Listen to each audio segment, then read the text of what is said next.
Hi friends, welcome to Michoos world. 2 minute കൊണ്ട് ചെയ്യാൻ പറ്റിയിട്ടുള്ള ഒരു DIY ആയിട്ടാണ് ഞാൻ ഇന്ന് വന്നിട്ടുള്ളത്.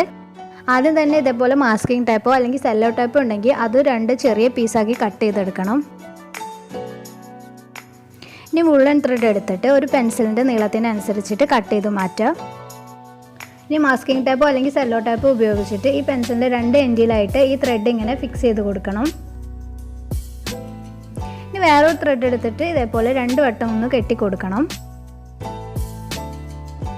ഇനി നമ്മുടെ ചൂണ്ടുവിരലും തള്ളവിരലും ഉപയോഗിച്ചിട്ട് ഈ ത്രെഡ് പെൻസിലിന്റെ ചുറ്റും ഇതേപോലെ ഇങ്ങനെ കെട്ടി കൊടുക്കണം. ഇനി ഇതേപോലെ തന്നെ ഒരു 20 പ്രാവശ്യം റിപ്പീറ്റ് ചെയ്തിട്ട് ഇങ്ങനെ കെട്ടി കൊടുക്കണം. ഈ ത്രെഡ് കെട്ടി കൊടുക്കുമ്പോൾ ശ്രദ്ധിക്കേണ്ടത് നമ്മൾ ആദ്യം ഫിക്സ് ചെയ്തിട്ടുള്ള ത്രെഡിന്റെ ഓപ്പോസിറ്റ് ഭാഗത്തായിട്ട് വേണം ഇതിങ്ങനെ കെട്ടി കൊടുക്കാൻ.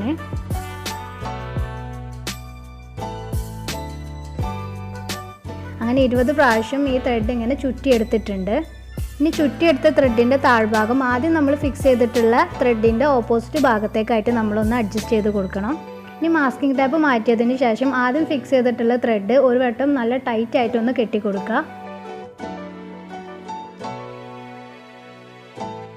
ഇനി ചുറ്റിയെടുത്തിട്ടുള്ള ത്രെഡ് പെൻസിലിൽ നിന്ന് ഊരിയെടുക്കുക. എന്നിട്ട് നേരത്തെ നമ്മൾ ടൈറ്റ് ചെയ്ത് കൊടുത്തിട്ടുള്ള ആ ത്രെഡ് തന്നെ ഒരു 2-3 വട്ടം നല്ല ടൈറ്റ് ആക്കിയിട്ട് കെട്ടി കൊടുക്കുക. എക്സ്ട്രാ ഭാഗം നമ്മൾ ഇതേപോലെ കട്ട് ചെയ്ത് മാറ്റുക. ഇനി ചുറ്റിയെടുത്തിട്ടുള്ള ത്രെഡ് ബാക്കിയുണ്ട്, അപ്പോൾ അതൊന്ന് 2 വട്ടം മെല്ലെ കെട്ടി കൊടുക്കുക. എന്നിട്ട് എക്സ്ട്രാ ഭാഗം കട്ട് ചെയ്തിട്ട് ഒരു ഫെവിക്കോൾ ഉപയോഗിച്ചിട്ട് ഒട്ടിച്ചു കൊടുക്കുക. ഇനി ഫ്ലവറിൻ്റെ സെൻറ്റർ ഭാഗത്തായിട്ട് മാലയുടെ മുത്തോ അല്ലെങ്കിൽ എന്തെങ്കിലും സീക്വൻസോ ഉപയോഗിച്ചിട്ട് ഒന്ന് ഡെക്കറേറ്റ് ചെയ്യുക.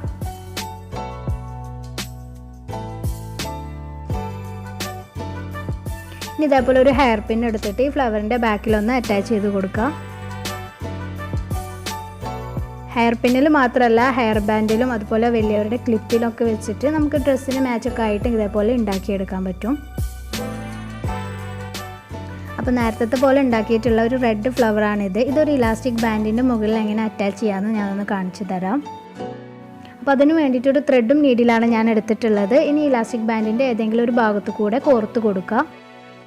ഇനി ഫ്ലവറിൻ്റെ സെൻറ്ററിലൂടെ കോർത്ത് കൊടുക്കുക. എന്നിട്ട് ഏതെങ്കിലും ഒരു ബീഡിൻ്റെ ഉള്ളിലൂടെ ഇട്ട് കൊടുത്തിട്ട് വീണ്ടും ഫ്ലവറിൻ്റെ സെൻറ്ററിലൂടെ പാസ് ചെയ്തിട്ട് ഈ ഇലാസ്റ്റിക് ബാൻഡിൻ്റെ മുകളിൽ നന്നായി കെട്ടി കൊടുക്കുക.